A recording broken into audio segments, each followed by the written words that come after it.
Okay, simple. Before this, there was that. Because of my granddad's car and who drove it. So that's it. Video's finished, right? Well, not yet. You see, I want to take you all on my personal journey with the first team I was a fan of, the McLaren. Let's go.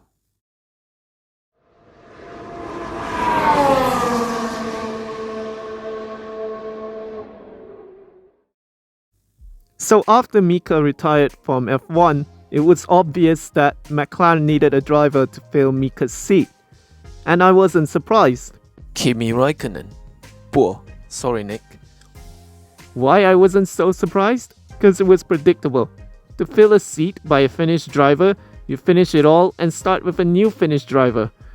Was it McLaren's formula all this time just because a Finn won the World Championship, the team would win another just by getting another Finn? Well, 2002. That year was memorable for me because I get to see Raikkonen's rookie potential. McLaren only had one win with a few podiums here and there. That year was also memorable because I attended my first F1 GP in Malaysia. This race, most of them stayed out here to get fit, and look at this, Raikkonen's blown up! Oh, that pain. Double DNFs on that race. Ay ay ay. Never mind. Let's give him a chance. He'll surely win this year. Indeed. Look how hard Raikkonen's trying. Oh! Very deep, very much. deep. Has he? He has! He's lost it. Oh, Kimi, what Michael have you... says, have a bit of that. You could have won that for the first time in your career, mate. 2003. In that season, McLaren had one win each for Raikkonen and Coulthard, but Raikkonen, however, was in the challenging position. He and McLaren Mercedes could win the World Championship, until the final race of course. Raikkonen would need to win the next race, with Schumacher not scoring any points. Unfortunately, Raikkonen finished second while Schumacher just slipped into the points to win his 6th World Championship, just 2 points behind Schumacher. The team also lost second place in the Constructors' Championship, finishing third, 2 points behind runners-up Williams and 12 points behind Ferrari. Mathematically, McLaren could have won the championship at the very last race. The 2003 season was one of the closest of the 2000s. 2004. Radio check, Sebastian, radio check. Reliability issues with this car got them into 5th in the Constructors. Oh god. I can bet Ferrari would be untouchable again next year. 2005.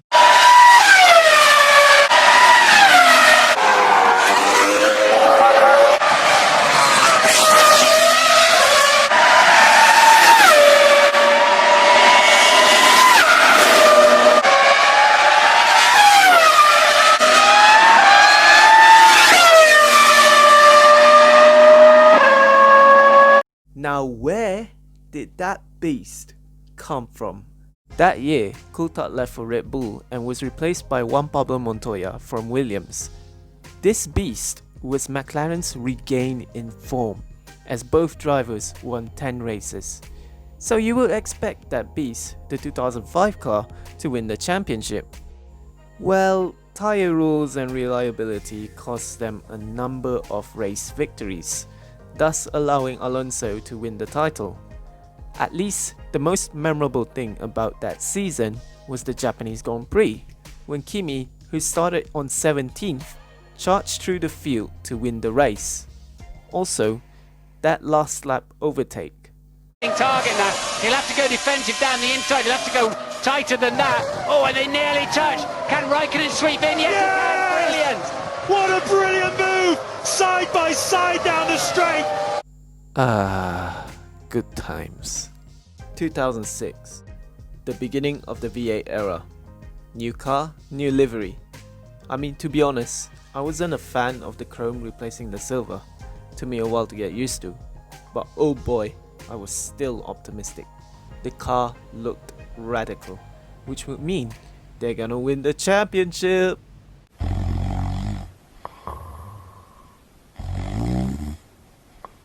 At this rate, McLaren is cursed. They're a fast team, but I was facing the reality that they will never win the championship. Montoya departed after the US Grand Prix with Pedro de la Rosa filling in. Kimi would leave for Ferrari next year, replacing Schumacher. Overall, compared to the 2004 season, this was the worst for me. McLaren was like non-existent when the entire season was solely focused on Alonso versus Schumacher rivalry. 2007. The 2007 season had Fernando Alonso race alongside Formula 1 debutant and longtime McLaren protege Lewis Hamilton. Oh, new title sponsor made the livery a bit better. The pair scored 4 wins each and led the Drivers' Championship for much of the year, but tensions arose within the team, with some commentators claiming that Alonso was unable to cope with Hamilton's speed and competitiveness. Okay, I'm not gonna rant about their tumultuous love triangle and a story of what could have been, but that year, McLaren was also remembered for another wrong reason: the Spygate scandal. Fined for $100 million and excluded from the Constructors' Championship. When does my McLaren misery ever end? Adding fuel to my misery, at the Brazilian Grand Prix, Raikkonen in the Ferrari won the race and the Drivers' Championship by a single point ahead of both McLaren drivers. Ironic, isn't it, that both of them finished tied when they were competing against each other for the title? Maybe they were meant for each other. What's also ironic was where mathematically an ex-McLaren driver was the least likely to win the championship. Whoa, in the end he did. 2008. Alonso and McLaren agreed to terminate their contract by mutual consent, Heikki Kovalainen filling the vacant seat alongside Hamilton. That year was a close fight that ensued between Hamilton and the Ferrari of Felipe Massa. Oh, I need to mention this. Kovalainen won his first and only Grand Prix in Hungary. Well deserved, mate. Going into the final race in Brazil, Hamilton had a 7-point lead over Massa. I was watching that race live, and before that race I remember thinking, what is up with Brazil being one of the championship decider race of the 2000s? I also remember thinking, the rain, Hamilton is gonna jinx it. I'm gonna say this. The final laps of that Grand Prix was the most nail-biting entertainment I have ever seen in my Formula 1 memory. With the exception of the 1976 Grand Prix, no other championship decider races would be able to emulate that sort of sheer anxiety. This race was not decided before the race, or at the start, or midway through the race distance, but it was down to the wire. Timo Glock. Because if Massa won the race, Hamilton only needed to finish 5th to win the championship. My god, the rain came back in the closing stages, and Hamilton, with the team's poor strategy, jinxed it. Massa was leading the race, and for Hamilton to win the championship suddenly becomes impossible. Massa crossed the line and I couldn't say anything to express my disappointment. I could only watch in agony as Massa celebrates and lifting his arms from the cockpit. The McLaren curse continues until Starts to creep in for Lewis Hamilton. Raikkonen's third, and is that Glock? Is that Glock going slowly? It is, That's it's Glock! Oh my goodness me! Hamilton's back in position again! 100,000 local hearts sink in the grandstands. I was speechless and confused. That was Glock. When he crossed the line, I jumped in joy like... Finally, McLaren has a driver that won the World Championship ever since Mika Häkkinen. Oh man, that race was just as mental as Brazil vs Germany in the 2014 World Cup. It should be worth pointing out that Massa deserved to be praised for his sportsmanship after that race. In consolation, Ferrari won the Constructors that day, thanks to him and Raikkonen. Also to point out, this was also the race that marked a chapter in Timo Glock's racing career. To this day, he is still trying to shake it off. I kind of feel bad for him. He really doesn't deserve all the hate and abuse he and his family had received. So, the 2008 Brazilian Grand Prix is the best Formula 1 Grand Prix I've ever watched. Period.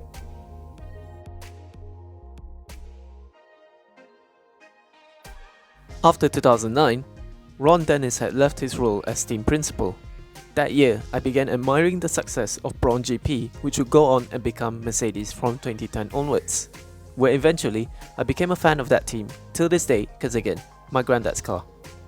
Yeah, McLaren continued to chase for victories from 2010 till 2012, but overall during that period, Red Bull were dominant, and there were two Mercedes teams, so it's obvious that I had to support the vanilla one. By 2013 was when they started to lose their magic. I mean, what were they racing for? Survival? It was also that year where they lost Hamilton, their star driver, because somebody needed to fill Schumacher's seat. From 2014, it could not have been worse. Their partnership with Honda was disastrous. Overall politics and performance is what brought the team down. I could not support the same team that was once racing for victories and championships. Look at Mercedes, they were winning, while McLaren, they were good at being a mess.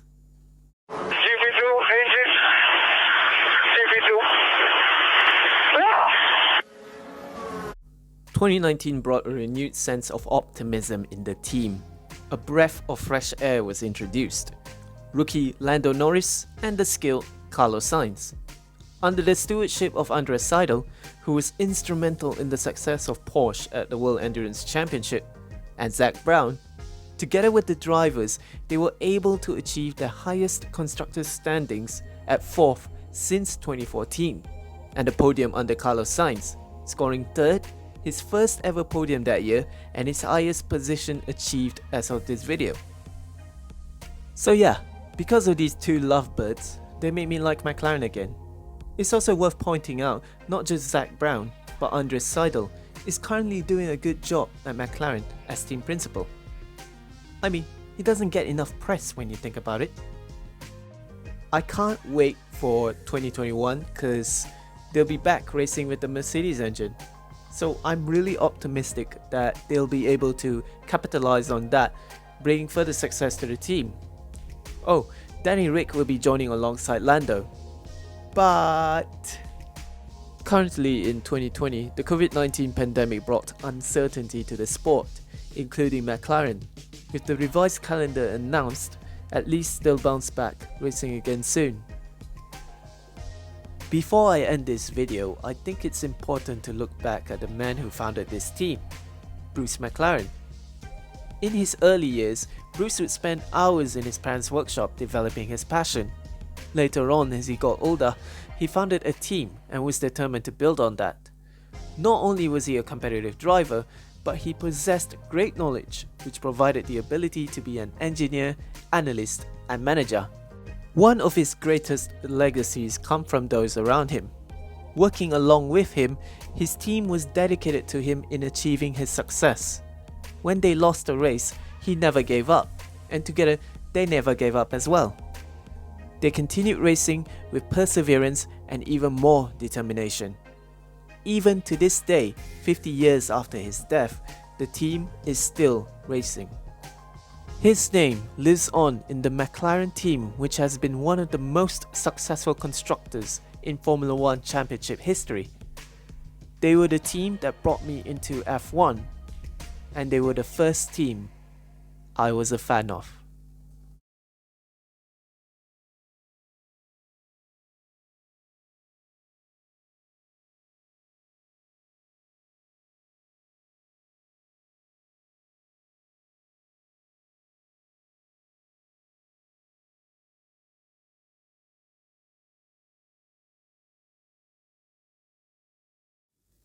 Hey guys, this is the most intensive video I've ever made thus far.